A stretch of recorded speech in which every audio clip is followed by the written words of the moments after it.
What if I told you that your silence isn't a weakness, your sensitivity isn't a flaw, and the way you see the world, it's not strange, it's rare. You weren't made to blend in, you were made to feel deeply, to see beyond the surface, to move through life with purpose and vision.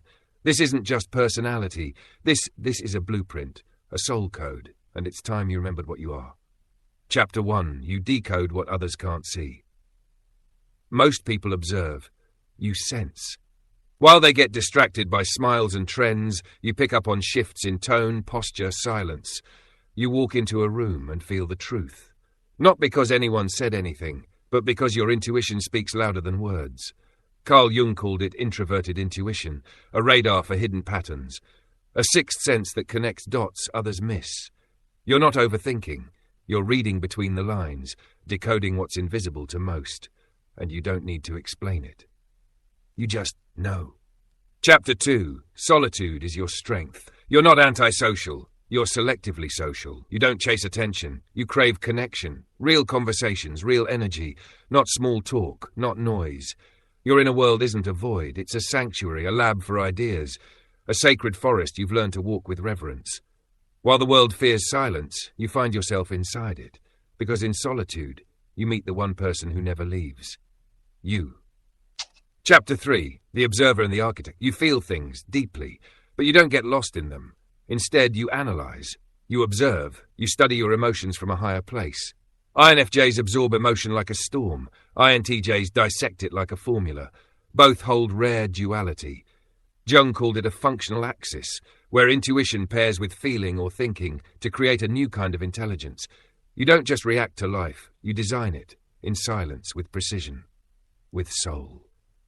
The old soul in the fast world. Have you ever felt like this world moves too fast, but your soul wants to slow down? Like everyone's running from something, and you're the only one searching for something? You're not weird. You're tuned in. You scroll through noise, but none of it speaks your language.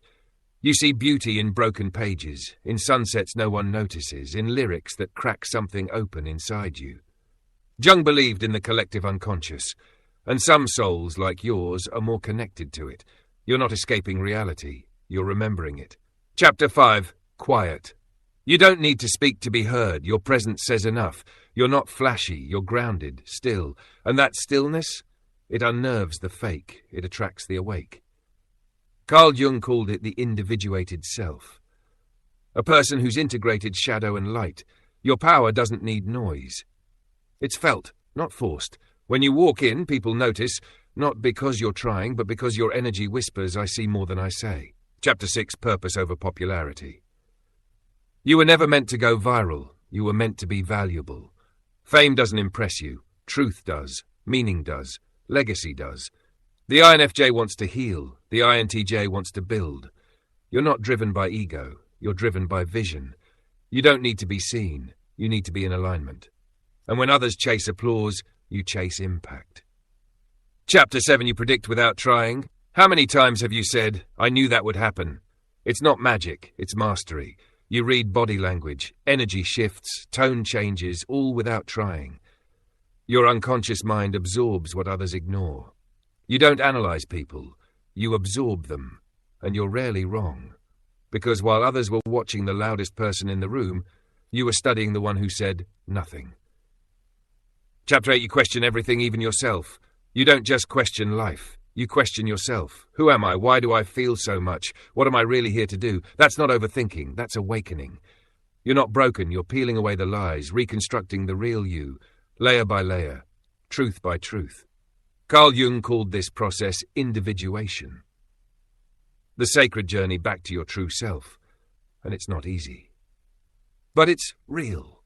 Chapter 9. You faced the darkness and didn't most people perform. You paused. Most distract themselves. You went inward. You met your shadow and you stayed. You asked it questions. You listened to its pain and you healed. Not by running from your darkness, but by integrating it.